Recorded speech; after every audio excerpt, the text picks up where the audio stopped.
नमस्कार विद्यार्थी मित्रांनो, मराठी जी के बी के या यूट्यूबच्या ऑनलाईन प्लॅटफॉर्मवर तुमचं स्वागत आहे। विद्यार्थी मित्रांनो, आजच्या व्हिडिओमध्ये आपण करंट अफेअर आणि प्लस जी केचे काही इम्पॉर्टंट प्रश्न बघणार आहे। कृपया तुम्हाला त्यासाठी व्हिडिओ शेवटपर्यंत बघायचा आहे। तर का तुम्ही आपल्या चॅनलवर नवीन असाल तर प्लीज चॅनलला सबस्क्राईब करा, व्हिडिओला लाईक करा, झालं तर तुमच्या मित्रापर्यंत व्हिडिओला शेअर करा।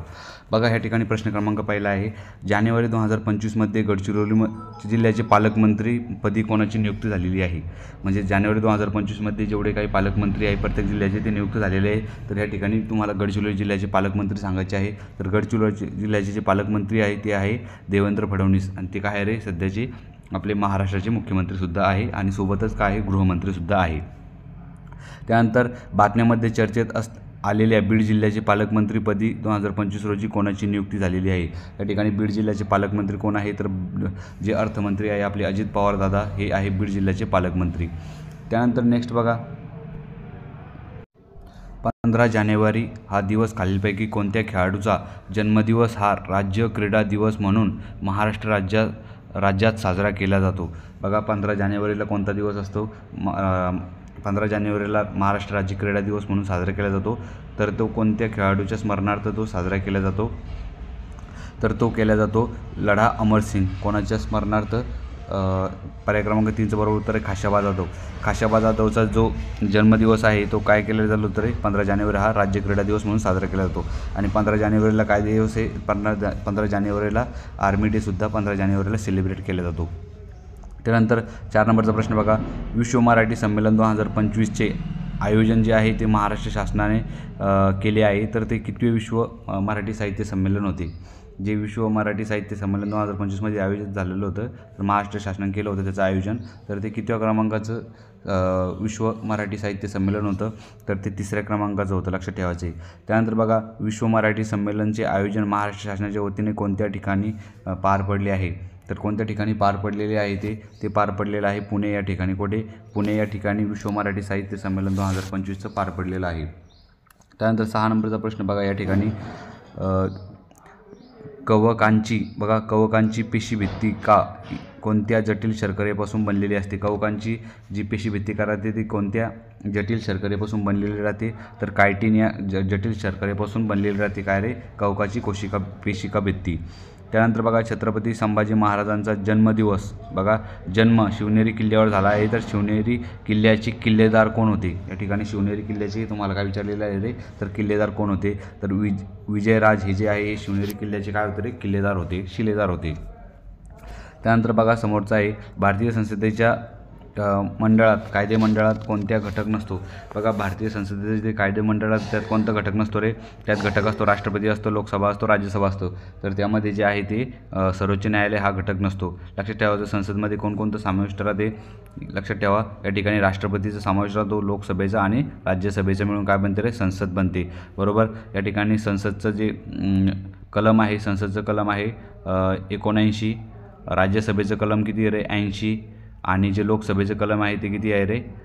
ते आहे 81 कलम। लक्षात ठेवायचं आहे, याला शॉर्ट फॉर्म आहे, लक्षात ठेवायचं। या ठिकाणी सरला, लक्षात ठेवा, सरला हे एका मुलीचं नाव आहे। आणि 79 संसद, 80 राज्यसभा आणि 81 लोकसभा, अशा पद्धतीने तुम्हाला हे लक्षात ठेवायचं आहे। त्यानंतर समोरच्या प्रश्नाकडे वळूया आपण। प्रश्न क्रमांक आहे तुमच्यासमोर 9 नंबरचा। या ठिकाणी तुम्हाला काय विचारलेलं आहे रे? या ठिकाणी विचारलेलं आहे, कायद्याने प्रस्तावित द्वारा बघा, महत्त्वपूर्ण बाब राज्यघटनेत खालीलपैकी कोणत्या घटनेवरून घेतलेली? बघा, कायद्याने प्रस्थापित पद्धत ही जी महत्त्वपूर्ण बाब आहे ही आपण कोणत्या देशाच्या राज्यघटनेतून आपण स्वीकारलेली आहे?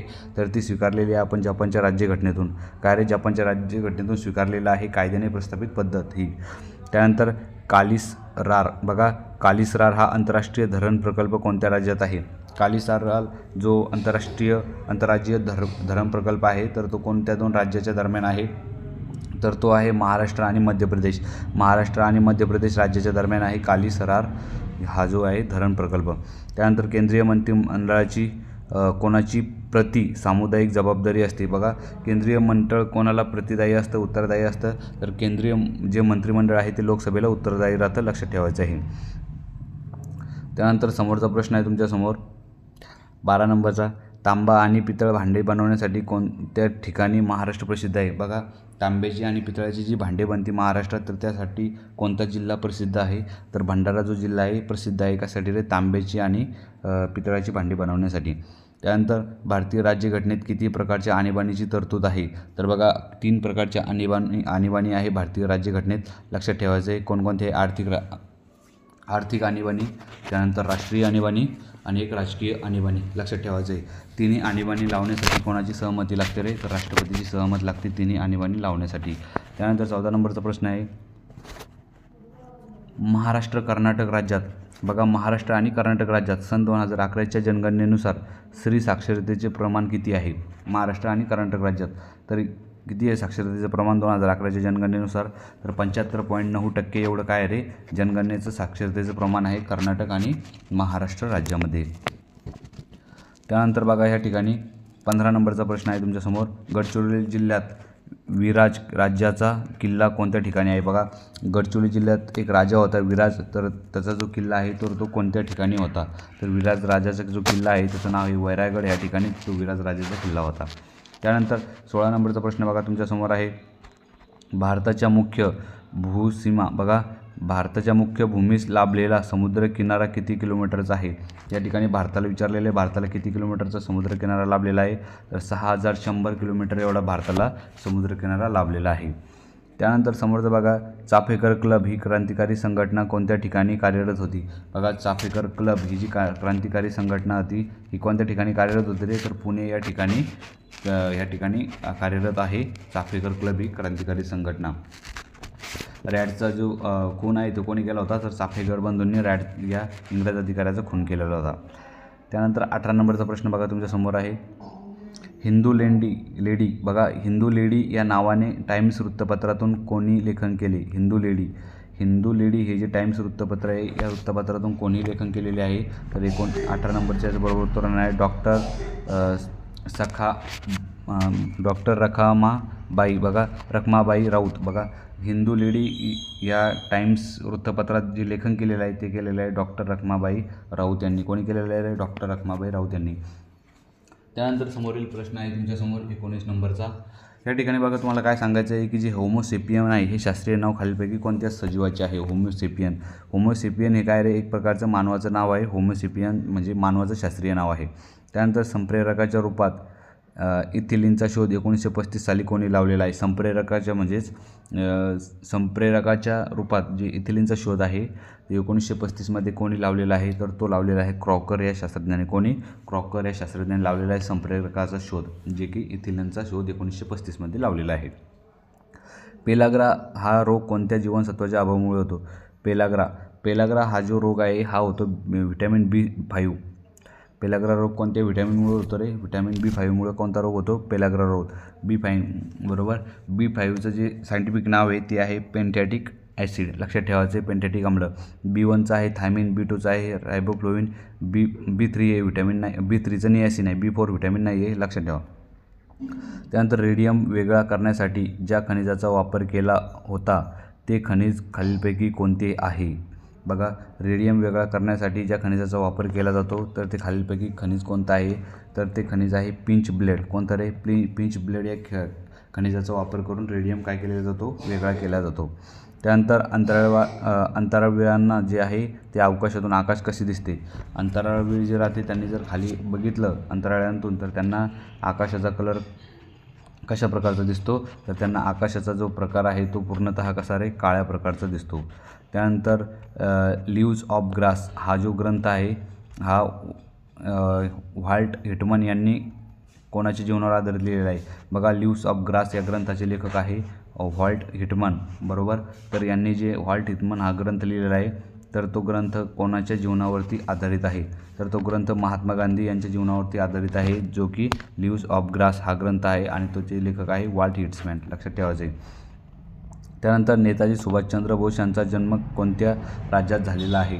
नेताजी सुभाषचंद्र बोस यांचा जो जन्म आहे तो कोणत्या राज्यात झालेला आहे रे? तर तो झालेला आहे ओडिशा या राज्यात. नेताजी सुभाषचंद्र बोसचा जो जन्म आहे तो कुठे झालेला आहे? तो झालेला आहे ओडिशा या राज्यामध्ये. त्यानंतर 26 नंबरचा प्रश्न आहे तुमच्यावर, खालीलपैकी कोणता उष्म वर्ण आहे? खालीलपैकी उष्म वर्ण सांगायचं आहे तुम्हाला. उष्म म्हणजे काय रे, त्या ठिकाणी घर्षण, थोडंफार घर्षण होते. उष्मवर्णे त्या ठिकाणी आघात निर्माण होतो. तर 26 नंबरचं जे बरोबर उत्तर आहे ते होणार 1. ह जे आहे हे कसं रे, उष्मवर्ण आहे, लक्षात ठेवा. त्यानंतर समोरचा प्रश्न आहे, 30 प्रश्न घेणार आहे आपण या व्हिडिओमध्ये. अगोदरच बोललो तुम्ही. डोळे हे जुलमी गोड राखुनी मज पाहू नका. बघा, डोळे हे जुलमी गडे राखुनी मज पाहू नका. डोळे हे जुलमी गडे राखुनी मज पाहू नका या वाक्यपंक्तीत खालीलपैकी कोणता काव्यरस आहे? कोणता काव्यरस आहे या ठिकाणी सांगायचे तुम्हाला. शृंगार रस आहे, रौद्र रस आहे, का बीभत्स आहे, का करुण रस आहे? तर यामध्ये काय रे, करुण रसाचा प्रकार आहे, लक्षात ठेवायचं आहे. टोटल किती रस आहे? टोटल 9 रस आहे, लक्षात ठेवायचं आहे. चुलीवर चवळी शिजत होती या क्रियापदाचा प्रकार ओळखायचा आहे. बघा, चुलीवर चवळी शिजत होती या क्रियापदाचा कोणता प्रकार आहे?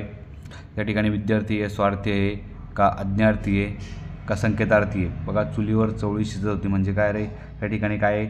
स्वार्थी क्रियापद आहे. काय रे, स्वार्थी, या ठिकाणी स्वार्थी आहे. जर का ह्या ठिकाणी क्रियापदाच्याला वावी प्रत्यय असतं तर विद्यार्थी असतं, आणि जर का त्या ठिकाणी आज्ञा, विनंती, मागणी, सल्ला जर असतं तर त्या ठिकाणी अज्ञार्थी असतं. संकेतार्थीमध्ये काय राहतं रे, जळतर राहतं. त्यानंतर 29 नंबरचा प्रश्न आहे, औ या उपसर्गापासून औदसा हा शब्द तयार होतो, तो कोणत्या भाषेतील आहे? अवदसा. बघा, औ या धातूपासून, औ या उपसर्गापासून अवदसा हा शब्द तयार होतो. तर तो अवदसा हा शब्द आहे तर कोणत्या भाषेतला आहे तो शब्द? तर तो अवदसा हा शब्द आहे मराठी भाषेतला. त्यानंतर चूप हे कोणत्या केवलप्रयोगी अव्ययाचे उदाहरण आहे? चूप. बघा, चूप म्हणजे काय रे, मौनदर्शक. हे आहे मौनदर्शक केवलप्रयोगी अव्ययाचा प्रकार. विद्यार्थी मित्रांनो, अशा प्रकारे जे आहे आपण इम्पॉर्टंट मराठी जी के आणि करंट अफेअरचे, लगभग जी केचे जास्त बघितले, त्याच्यानंतर करंट अफेअरचे थोडेफार कमी, आणि त्याच्यानंतर मराठीचे पण 4-5 प्रश्न या ठिकाणी आपण कव्हर केलेले आहे. मला कमेंट बॉक्समध्ये सांगायचे तुमचे 30 पैकी ह्या ठिकाणी किती प्रश्न बरोबर आलेले आहे. तुम्ही जर विद्यार्थी मित्रांनो आत्तापर्यंतसुद्धा आपल्या चॅनलला सबस्क्राईब नसेल केलं तर प्लीज चॅनलला सबस्क्राईब करा, व्हिडिओला लाईक करा. भेटूया नंतरच्या व्हिडिओमध्ये. तोपर्यंत जय हिंद, जय महाराष्ट्र.